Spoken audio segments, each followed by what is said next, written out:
My story is still ongoing. Divorce proceedings and property division are underway. My wife and I have been married for 27 years. We have 3 children. My son is 25. My daughters are 20 and 5. I am 50 and my wife is 47. I had my 3rd child at the age of 45. My wife was 42. I do not have a belly. I am not bald. On the contrary, I have thick hair, but it is already half gray. But my wife and my friends say that it doesn't spoil me. I know that women like me. I do not smoke. I do not drink almost at all.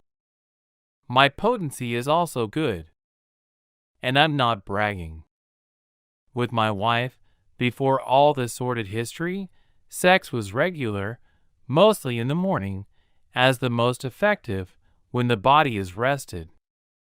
And it was not every 6 months or every month, but at least 3 times a week, or even more often every morning or every other day.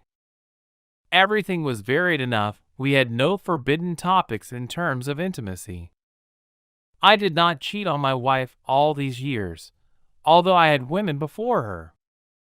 I loved her. And besides a little squeamish, I do not need anyone else, and she is my own, a kindred spirit.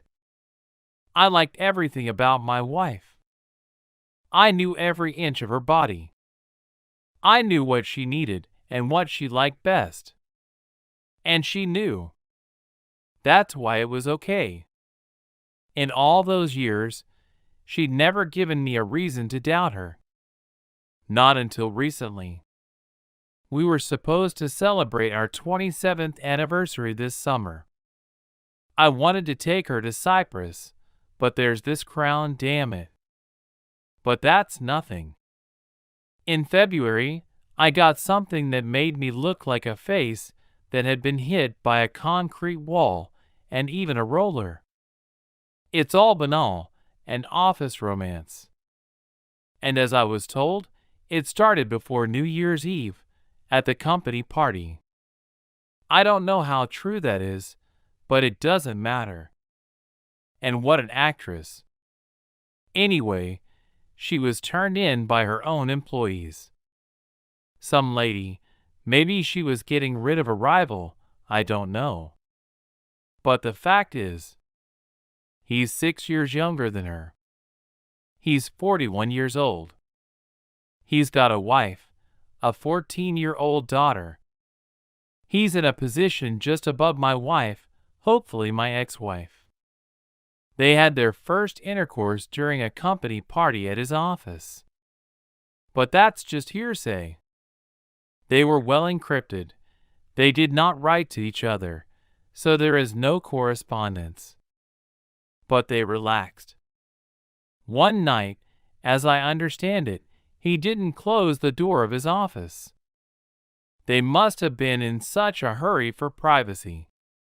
They were filmed on their cell phones through the open door. This video was sent to me from an unknown number. I wanted to scream at her, tell her what I thought of her, leave, and never see her again. Good thing she wasn't home. Although I've never laid a hand on her in my life. Then I cooled down a bit and thought about what to do. Go punch her lover in the face. Not an option. I decided to deal with him later. The fact that I will no longer live with her is out of the question, but what about the family property? I have a business that I've put a lot of time and effort into, and I don't want to split it in half. So I decided to get the assets out first, and then get divorced. I acted like I didn't know anything.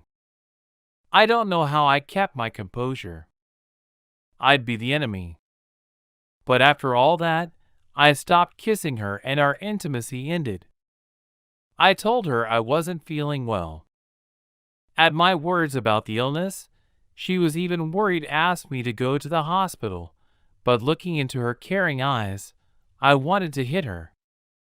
but I held on. I sold my car. The reason was I wanted to change it. Then we sold her car. I told her there was an option to buy a better one. I took the money.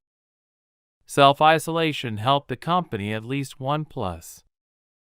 I let all the employees go home, you know. That's the way it should be. Then I paid their salaries and fired them because of the bankruptcy. I also took the money out of the company's accounts. I started the liquidation process. At the same time, I registered the same company for my mother. My wife didn't know anything. She was waiting for a cool new car. Anyway, I finished everything in May. We just had a 4-room apartment in a new building, but there was nothing to do there. There's also a cottage. But we won't share that house. My wife miscalculated. The thing is, this land belonged to my grandparents. They had a house there. The place is beautiful. The river, the forest. After my grandmother died, my mother inherited the land. The old house was torn down. I built a 2-story, beautiful, neat house there that my wife and I had dreamed of since I was young. We actually lived in that house. I know my wife loves that house. Together with her, we planned everything there, planted a garden, flower beds with flowers, a pergola, a swimming pool. But the land and the house are registered to my mother as an inheritance from my grandmother. Well, at one time I did not re-register it to myself, even though my mother offered to do so. Towards the end, my wife felt something. First, began to ask questions, including why I am not affectionate. Do not kiss her. In the morning, love is not, it is alive. And most of all, I feel sorry for our 5-year-old daughter. I love her. I love all my children, and especially this little girl, but she is our favorite girl. And in May, my wife and I had a talk. I guess she felt something was wrong. I looked, she was shaking, crying, grabbing my legs. I asked her why. What was missing? She couldn't really answer. She said she made a mistake, that she didn't know what she was doing. And what happened in the end, my son turned away from her. My eldest daughter swings between us, also condemns her. My youngest still doesn't understand why her parents don't live together. I hired a lawyer to divide the apartment and get custody of my daughter. And so she has nothing left. No car, no money, no business either. She was fired from her job because of financial problems after COVID. She went to clean rooms at a dirty motel and spend her evenings at the bar. And what did she accomplish by undoing everything we had?